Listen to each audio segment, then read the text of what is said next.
Hello and welcome to 84 TV Radio News Extract coming to you from Abuja, Nigeria's capital city. I am Jessica Ochai.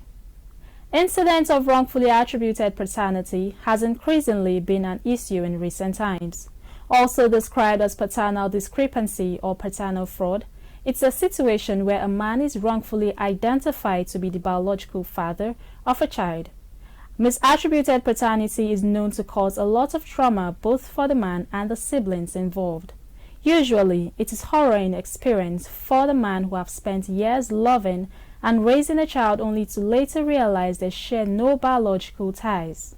84 TV radio correspondent has been tracking this situation against the background of an apparent rise in the incidents, including in Nigeria. The rate of misattributed paternity or paternity fraud is becoming alarming in Nigeria and the world at large. A 2016 research indicated that 1 in 50 British fathers is ignorantly raising a child with no biological ties. 30% of Nigerian men who went to paternity testing centers were also found not to be the biological fathers of the children in their custody. Usually, a DNA test carried out in a medical facility is the best known clinical and empirical option to ascertain paternity. A DNA expert from Lagos University Teaching Hospital points out that medical testing has proven that many Nigerian men are unaware they are raising children who are not biologically theirs. Ayodele Adeniyi runs a Lagos-based paternity testing facility.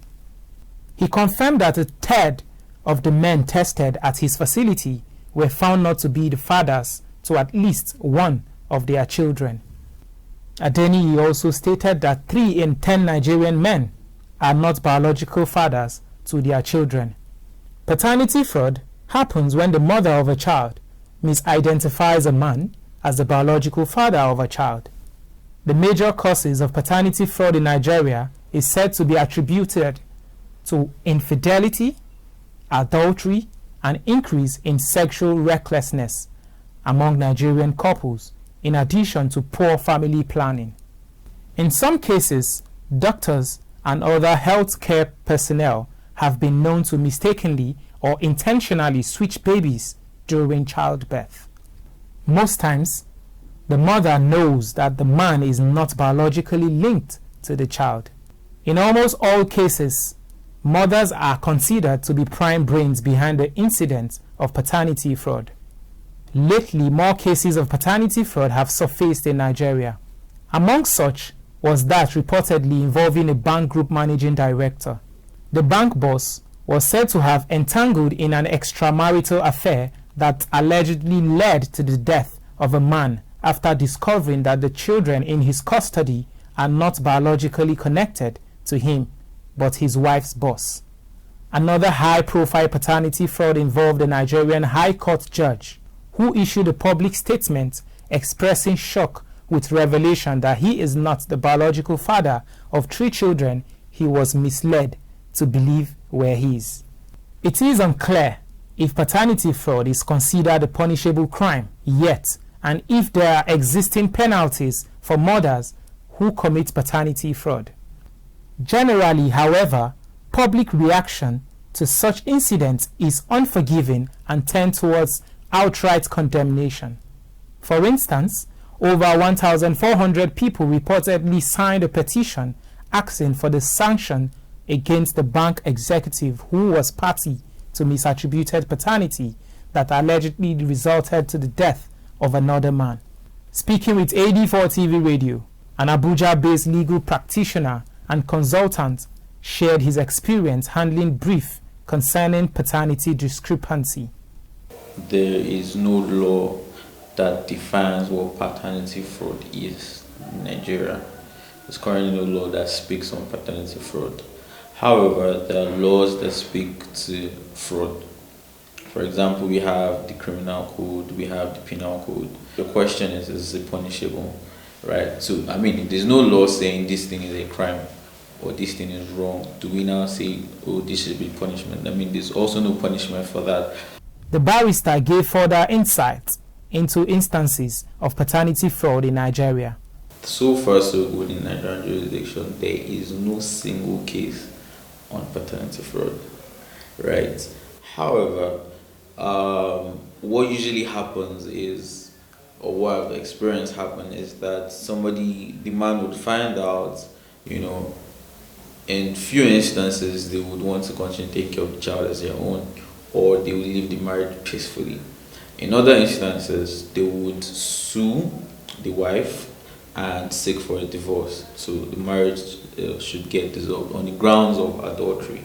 He also advised parents to take seriously DNA testing at early stages of marriage, noting that sometimes the fault comes from the doctors during childbirth. Sometimes it might not even be that your wife is lying. It might be what we call third-party negligence. You know, you give birth in a hospital. Maybe 10 people are giving birth in a hospital at the same time, and there's some mix-up, you know, and your child is switched. So it might not even be that your wife was lying to you. Even her herself doesn't know that the child is not her child. So there's that. It's important to do a DNA test. You know, as when you're doing your genotype blood group, you can also do your DNA test. Often affected fathers discover the situation at a late stage when the child is grown. In such circumstance, many find themselves at odds with a nagging question over maintaining the relationship with affected child. Then again, there is the critical question of the child involved as a casualty of the situation, a victim of circumstance. AD4 TV Radio sought the views of some Nigerians on the matter. I will take care of it very, very well. Whether it is a male or female. Because to me, human beings are all human beings. Once you are born, you are born. So you need somebody to support you. I will support them. If my wife decides to say, this particular child is not my own, or the whole children she has for me is not my own, if she can come with a good reason, she can go with the children. If I discover that the person that they said is the father of my children, is ready to take the children, I can release the children for them. Given recent occurrence, proffering appropriate legal remedies and providing adequate safety nets to mitigate the consequences of the trauma and incidents of broken homes associated with paternity fraud are pressing needs. Increased advocacy to rejuvenate core family and societal values would also be a step in the right direction. Alex Emmanuel, AD4 TV Radio, Abuja. On a lighter mood, do you know that a group of jellyfish is called a smack? Remember, coronavirus is real.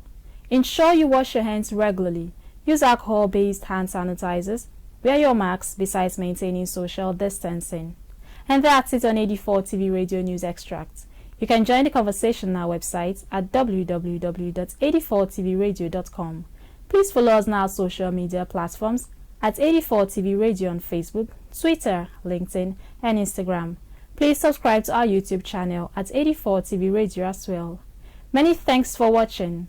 I am Jessica Ochai.